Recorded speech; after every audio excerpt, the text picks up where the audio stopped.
The new Ford cars for 1940. Here's the news you've been waiting for. Presented so that you may become familiar with the improvements and be ready to make the most impressive presentation to your prospects. It's a story of remarkable progress within the gates of the great Rouge plant. Progress based on the experience gained in building more than 27 million motor cars. It's a story of rigorous research in the great laboratories at the Rouge, unending effort to find new and better ways of doing things. It's a story of constant testing under conditions far more severe than any car can possibly be expected to undergo on any road, in any weather, in the hands of any owner. A great story? We'll let you draw your own conclusions. We're going to get right down to brass tacks and tell you the things you want to know. The things you'll be eager to tell people who come in at introduction time. And the good news you'll want to start spreading among your prospects. As you watch this 1940 Deluxe Ford V8 approach, here's something to remember. The new Ford cars have 22 important improvements. And we said important. Real advances with sales appeal resulting from a close study of what the public wants in an automobile. Improvements that give you something new to talk about in style, luxury, comfort, quiet, convenience, and safety. Before we start to examine them in detail, we'll give you a moment to look at the whole list. You can't memorize it now, but you'll see it in national advertisements. It will be in your sales literature. Even this list of important changes doesn't include everything that's new. And remember that they are in addition to all the time-proved Ford features and the fundamental story of Ford quality. Let's look at these new cars as they pass before the camera. There's style and beauty unequaled, unprecedented in the low-price field. Beauty inspired by the style leader, the Lincoln Zephyr.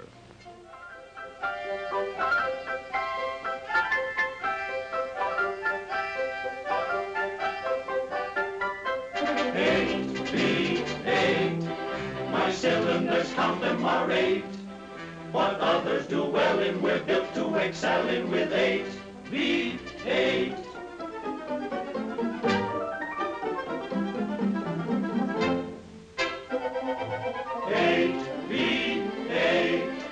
We're naturally proud to relate. You'll say, my good gracious, such comfort so spacious with 8 V8.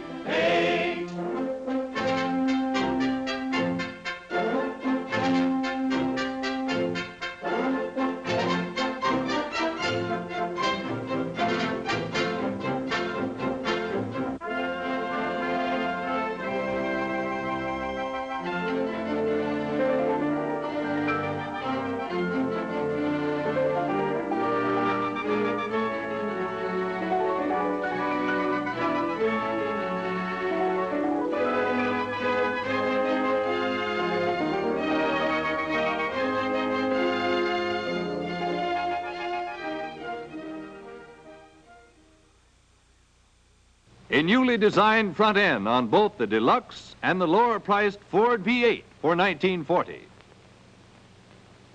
A low, wide radiator grille on both cars.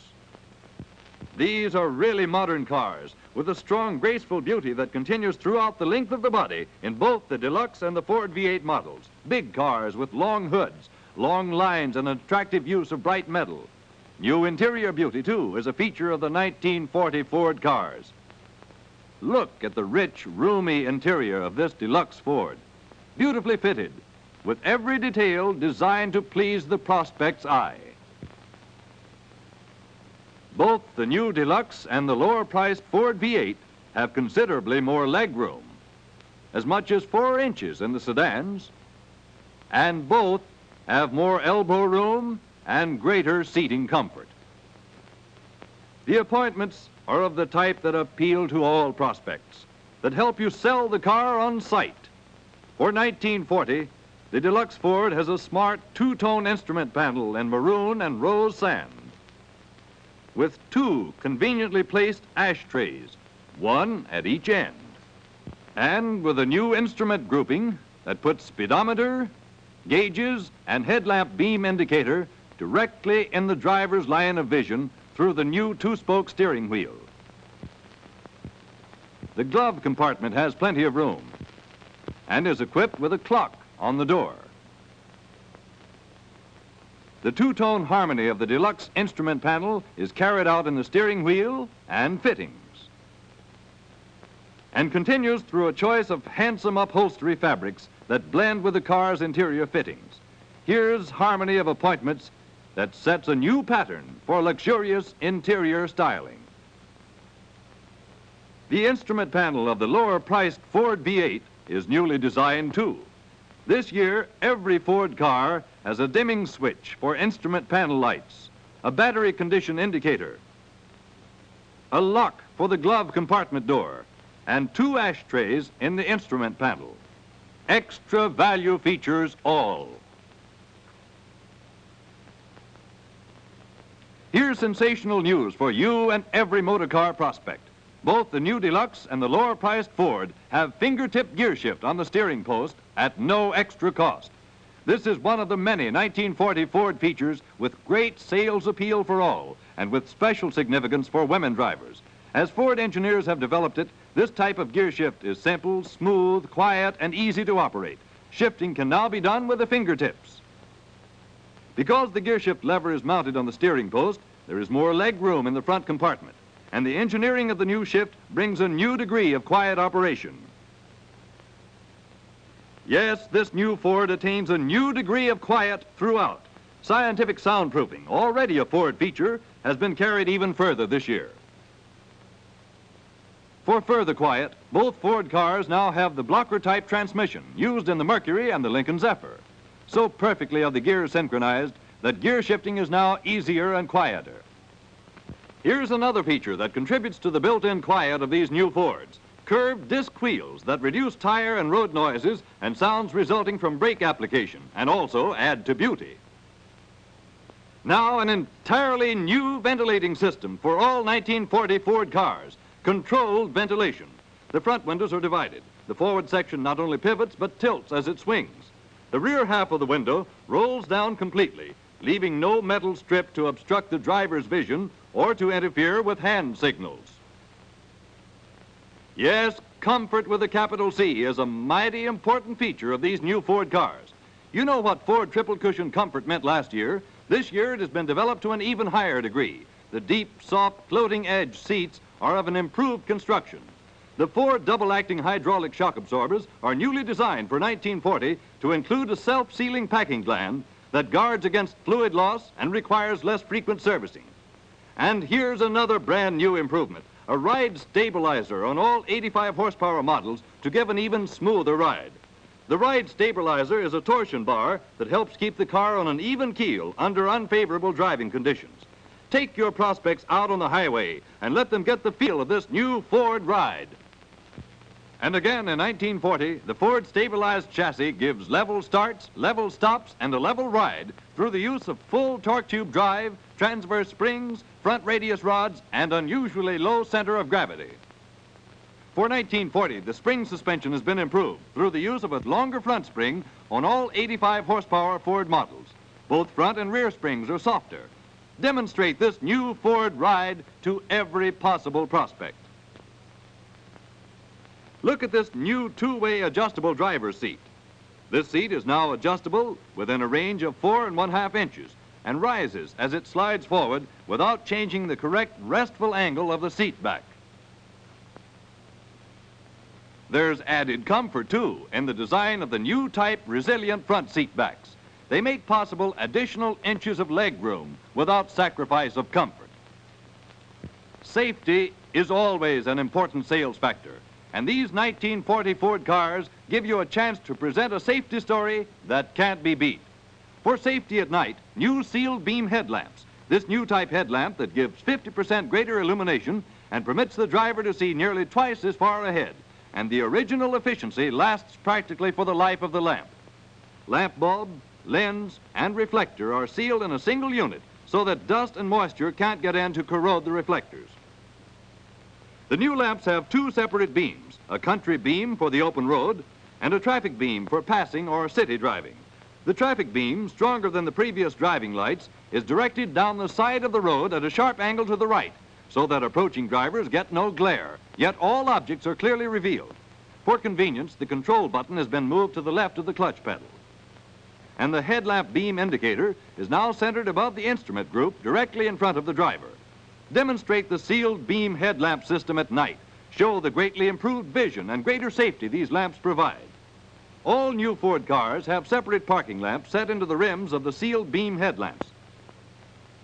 For further safety, through better vision, the dual windshield wipers on the 1940 cars are now mounted at the base of the windshield.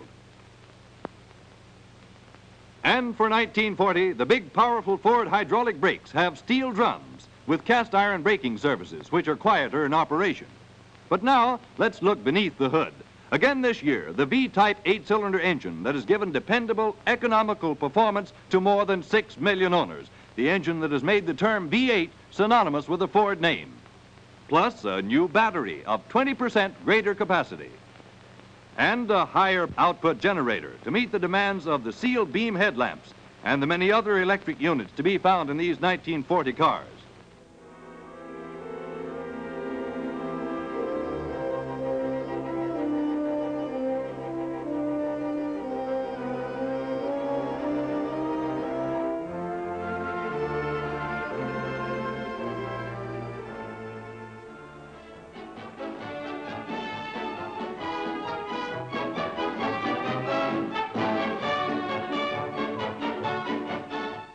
In 1940, the great Ford V8 ride reaches even greater heights of comfort, safety, and roadability through the adoption of new improvements in design and construction.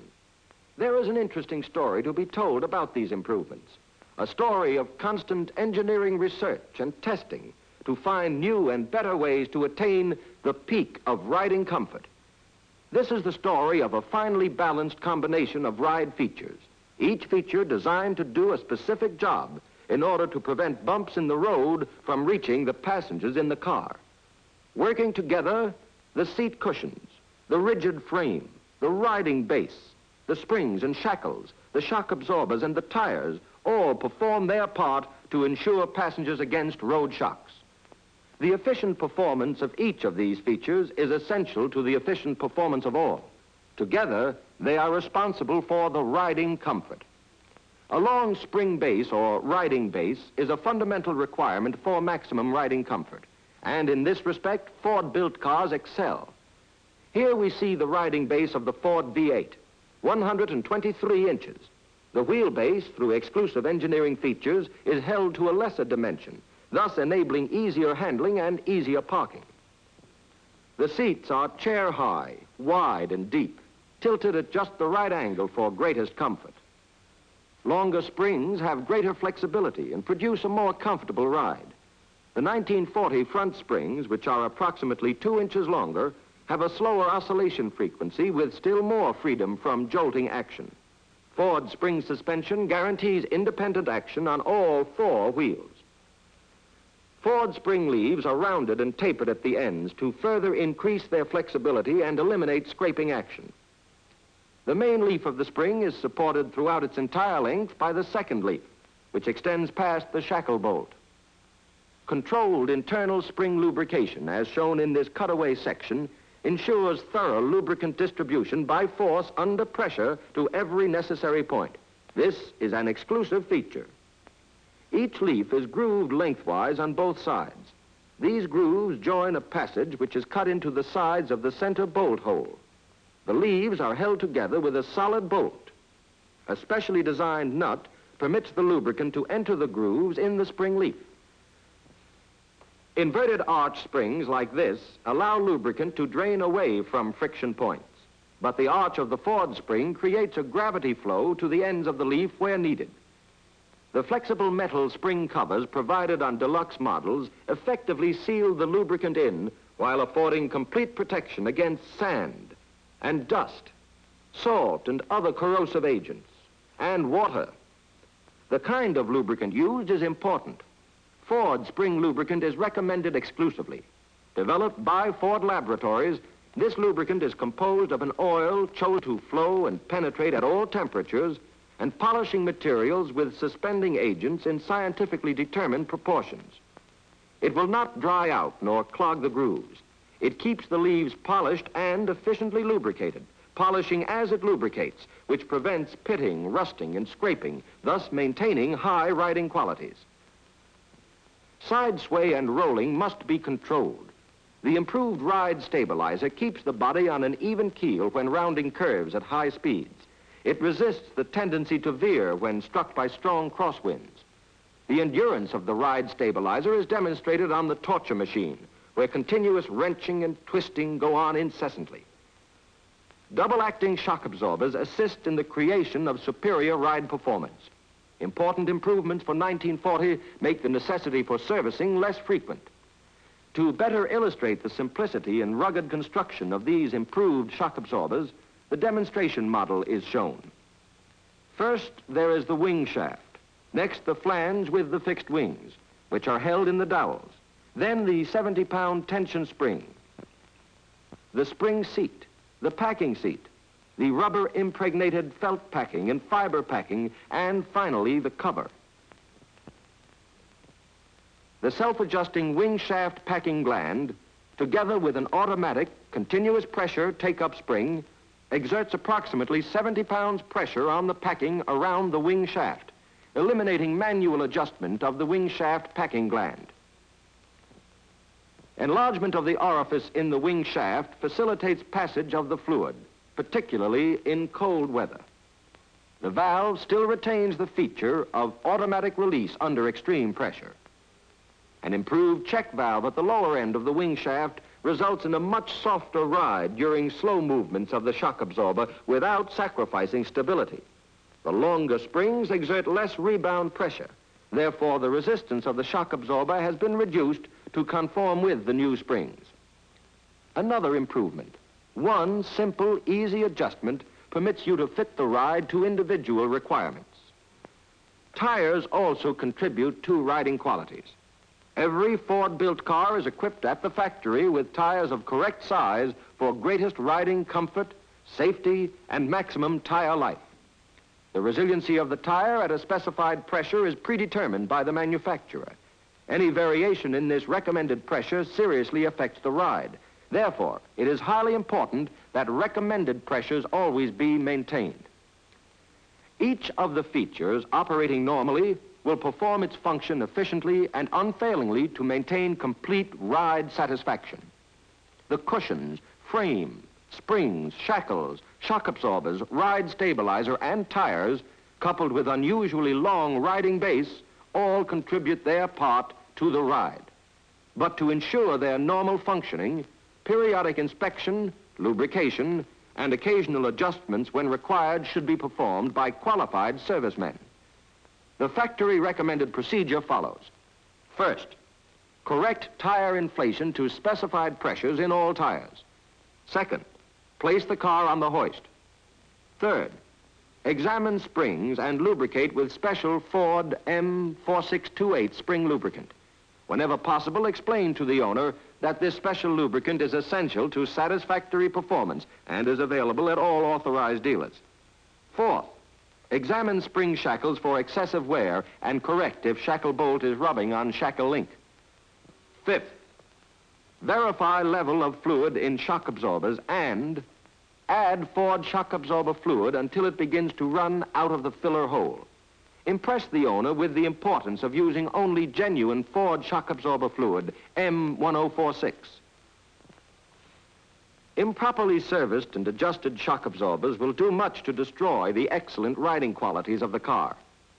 Sixth, observe the position of the pointer on all four shock absorbers.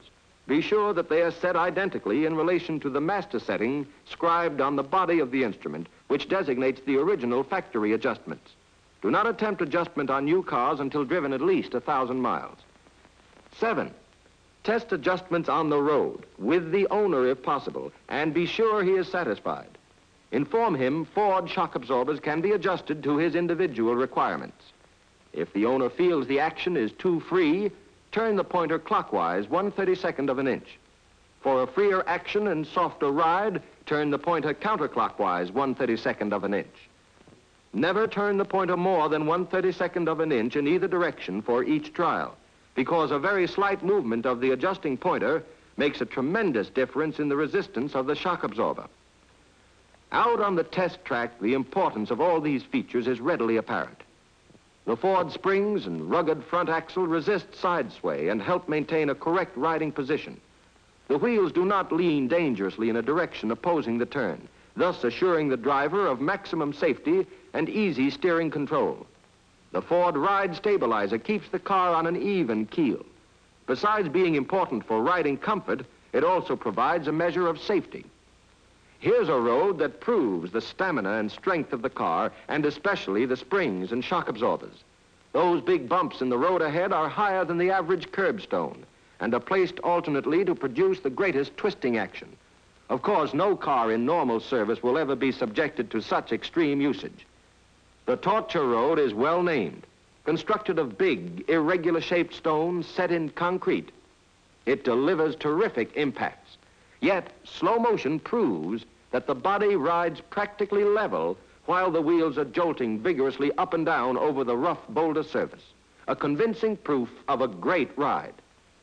The tri-component accelerometer used by engineers records the movement of the car's action on film. Here is a strip of the film.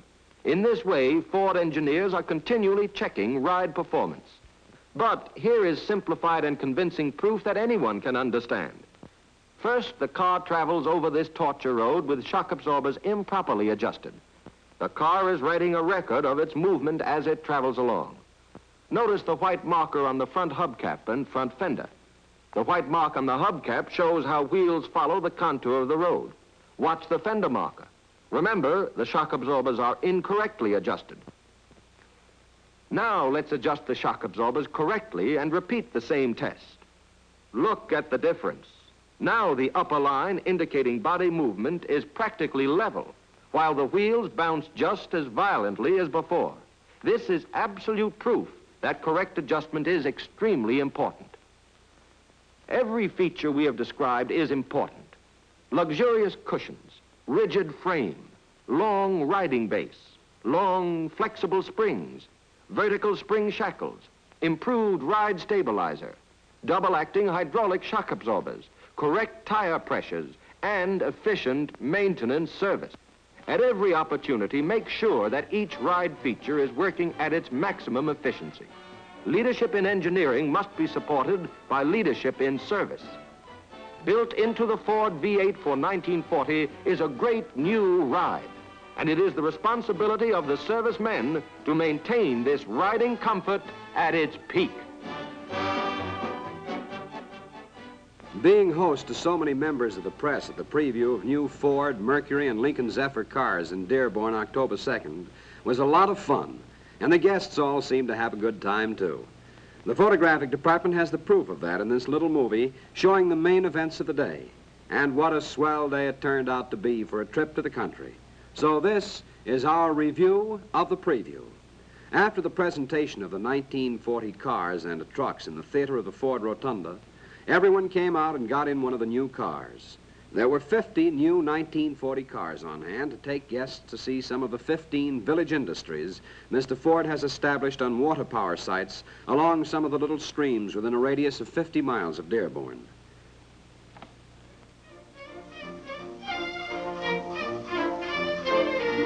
Here you get a glimpse of the drive-in produce stand Mr. Ford built for the boys in Camp Legion. In this camp, 65 boys from the families of needy war veterans are partners with him in a unique farming and business venture. They farm 320 acres of land. As for pay, they get $2 a day and keep and divide the profits from the sale of produce between themselves at the end of the season. The caravan, divided into 5 groups of 10 cars each, rolls along the beautiful Ann Arbor Trail.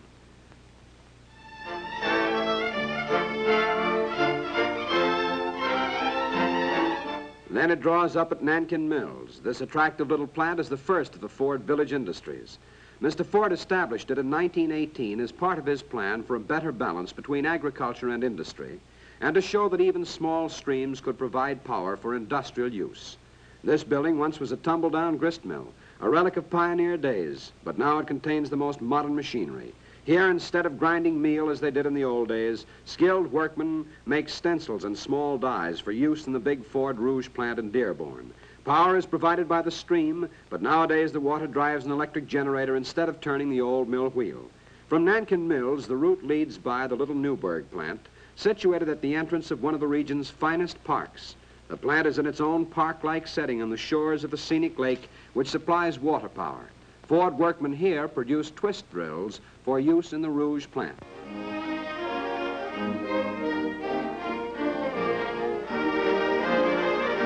Then the party arrives at Plymouth.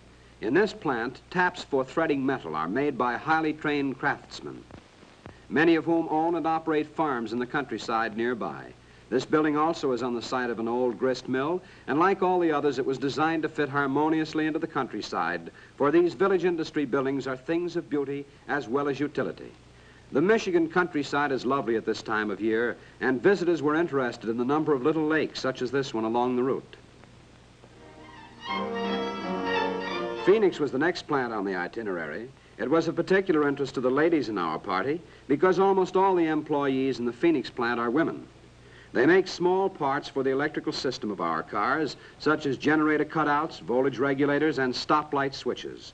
All of them live nearby and drive to and from work, and all of them receive full Ford wages, just as do all other workers in these Ford village plants.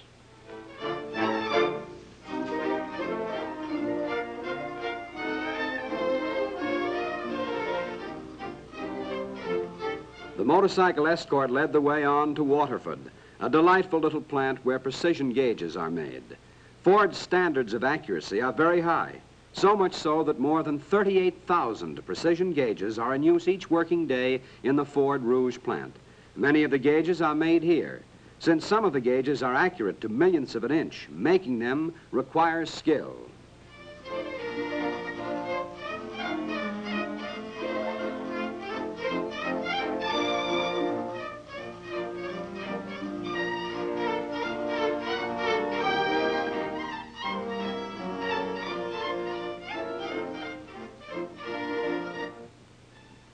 And now the group gets underway for the short ride to the last plant on the schedule.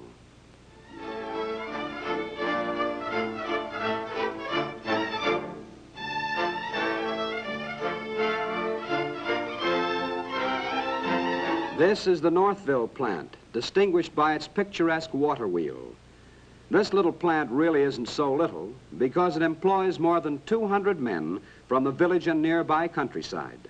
An old sawmill formerly stood here, and when this modern plant was built, people called it Factory in a Meadow because of the beauty of the site.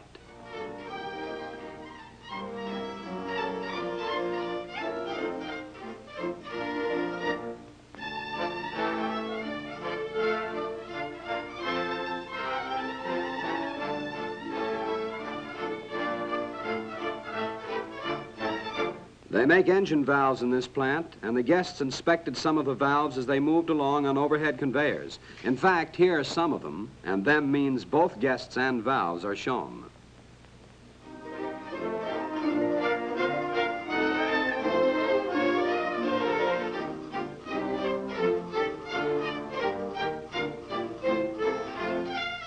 Once everyone was back in the cars, the caravan wasted no time on the road back to the Ford Rotunda in Dearborn.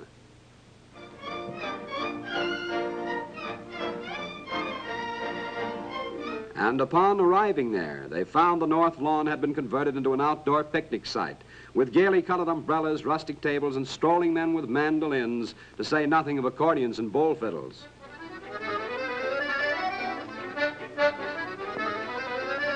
All the actors in the movie did particularly well in this scene. They turned in a natural and convincing performance, and no wonder. Everyone was hungry, a real barbecue assembly line.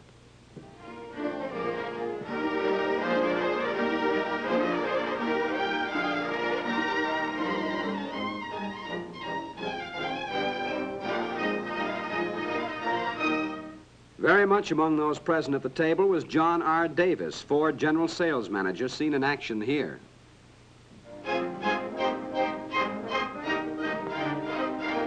and enjoying himself just as much as Edsel Ford. Mr. Ford spent a busy morning welcoming the guests and needed no urging when the come and get it call was sounded.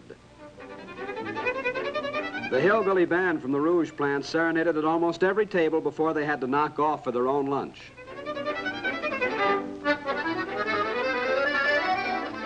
And now, who says the ladies aren't interested in mechanical things? When they visited the final assembly line, they started right in to help make a new 1940 Ford V8 themselves.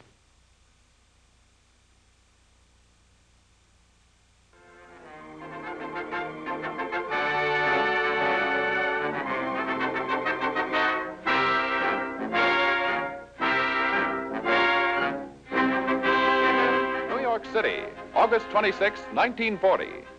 48 high school age boys, each the best driver in his state, assemble at the Commodore Hotel for the national finals of the Ford Good Drivers League. Each boy is accompanied by an adult sponsor. Here they are registered and fitted out with natty blue and white jackets. Guests of honor at a gala luncheon, the lead-off event in a week packed with excitement and activity for these young men. Each state winner receives an engraved gold wristwatch in testimony of his driving skill.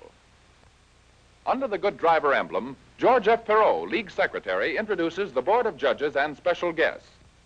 Elmer P. Grierson of the American Boy magazine. Louis R. Maroney, representing the Association of Motor Vehicle Administrators. F.L. Black of the Ford Motor Company. J. Stannard Baker of the National Safety Council. And Inspector Siri of the New York Police Department. New York City's official welcome is extended by Mayor LaGuardia's Executive Secretary, Stanley Howe, who congratulates the boys on their achievements. Dr. F.R. Knopfsinger, Educational Consultant, American Automobile Association, outlines the program for the 2 days of competition. Then off to the Ford Exposition Building at the World's Fair, where the national contest is held. And here's the parade of champions, each with his own special car carrying a special license plate of the home state he so proudly represents. And our contestants move on through the heart of New York to the scene of the national finals. Over the Queensboro Bridge with the world's most famous skyline in the background, and into the world of tomorrow, where they cross the famous Bridge of Wheels. Through the winding drives of the fairgrounds, they come at last to the Ford Exposition Building. The Ford Exposition Building. Newly designed for 1940, the Ford building, together with its gardens, covers 7 acres. It is strikingly modern in design and full of action. To the left of the front entrance is a huge statue of the mythical god Mercury, symbolizing fleet, effortless travel. The main entrance hall is a symphony in color and a fascinating introduction to what follows. Here is a panorama of the motor car age, starting with the first Ford car, built in 1903, and coming down to the present Ford, Deluxe Ford, Mercury, Lincoln Zephyr, and Lincoln, style leaders for the road of tomorrow. Visitors pause long before Henry Ford's first gasoline engine and marvel at the huge Mobile mural by Henry Billings, the first moving mural in the world, symbolizing the dependence of industry upon pure science. From 10 in the morning until 10 at night, the Industrial Hall is a scene of activity, with crowds thronging around the manufacturing exhibits. And dominating this scene is the central exhibit, the Ford Cycle of Production, a giant turntable 100 feet in diameter, weighing 152 tons and floated in 20,000 gallons of water. With the cycle of production as a background, other exhibits show actual operations, the casting of molten iron, the growing use of farm products in industry, with a demonstration of soybean processing and the making of plastics, and a dramatic contrasting of handwork and machine work. This exhibit shows that the Ford car, if made by hand, would cost about $17,000, while machinery makes cars at prices people can pay and creates millions of jobs as a result. These are just a few of the highlights in this fascinating industrial hall. Directly off this hall is the new Ford Theater, where seated in cushioned, air-conditioned comfort, visitors witness a veritable 3-star production. A ballet fantasy called 1,000 Times Nay, in which a talking horse takes the feature comedy role. A gala style show that combines the latest in fashions with the newest in motor car design. From the industrial hall, visitors stream into the garden court and onto the loading platform for a thrilling ride on the road of tomorrow, a dream highway of the future built as a part of the Ford Exposition Building. In brightly colored Ford, Mercury, and Lincoln Zephyr cars, visitors are driven around this road of the future for more than half a mile. Up the spiral ramp, showing how traffic can be lifted to the express level without wasting space. Around and through the building itself. The Ford building is on the highest point of land in the fairgrounds, and the view of the fair from the road is one of the best. No cross traffic, complete separation of opposing streams of traffic. The road of tomorrow.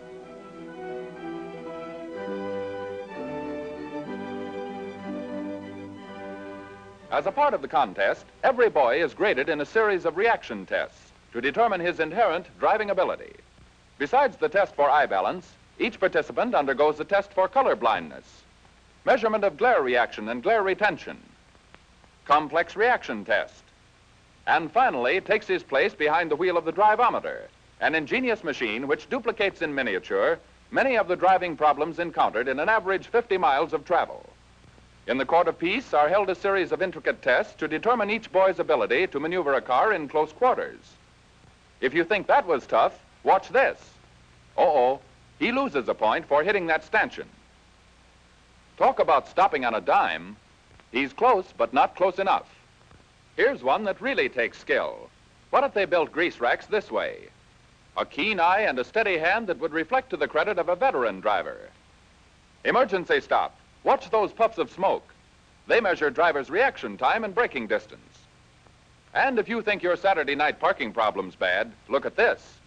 Parallel parking with only 2 feet to spare front and rear. Anybody who's kept his car in a narrow alley garage will feel for this lad. The white line in the foreground is that fence across the way that used to nick front fenders for us. But you see, it can be done. And now the actual road driving tests. Final check. Gas, oil, air, water, and battery, everything set and ready to go. Here they go. A $5,000 university scholarship awaits the winner. But it wasn't all work for the boys. They saw the sights, too. Enough to thrill the heart of any red-blooded American boy is this inspection trip through the American Airlines Maintenance and Operation Base at LaGuardia Field, the world's most modern airport. The boys find their sea legs in a boat trip around Manhattan Island. Anchors away, and never a dull moment on this cruise, complete with music and everything. Seems somebody ought to be doing a sailor's hornpipe. And sure enough, there is. Or what do you call that? Slipping down the broad Hudson, the boat passes close to great liners lying in dock waiting for happier days. And on down the river against the sharp spires of New York's imposing skyscrapers, to Battery Park and the famous aquarium at the extreme southern tip of Manhattan Island.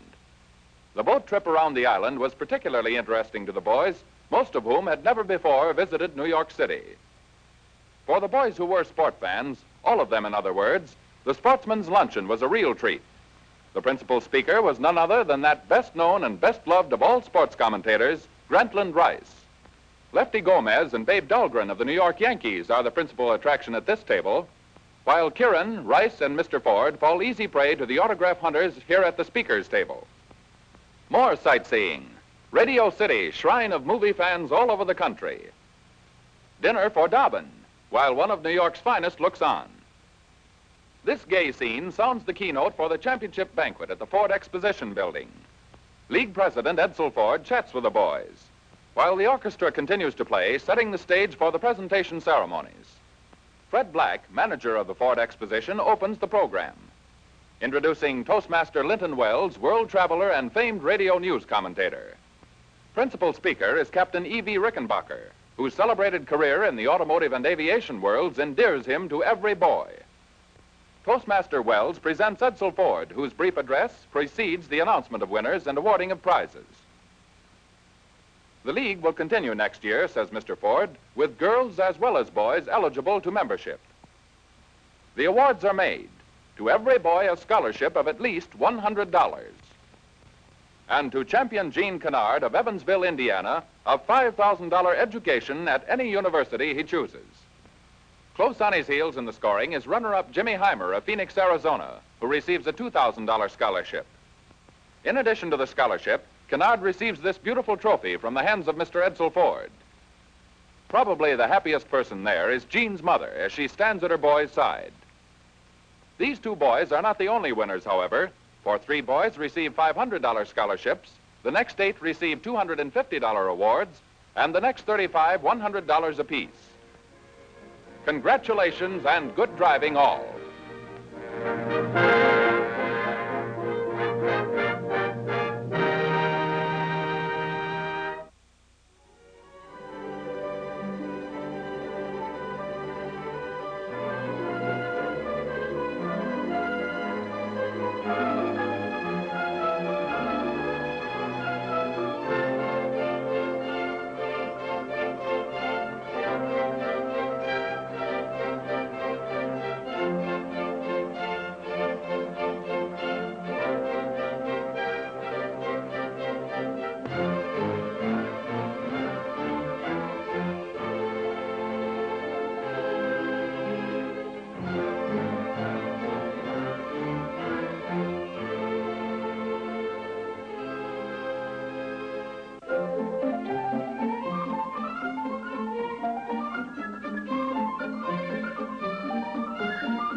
There's beauty and pleasure for business and leisure with 8V8.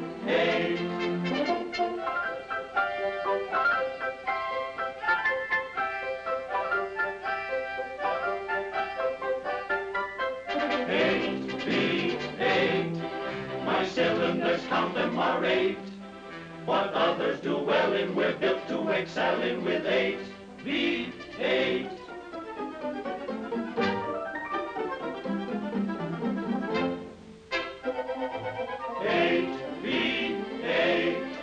We're naturally proud to relate. You'll say, my good gracious, such comfort so spacious with 8V8.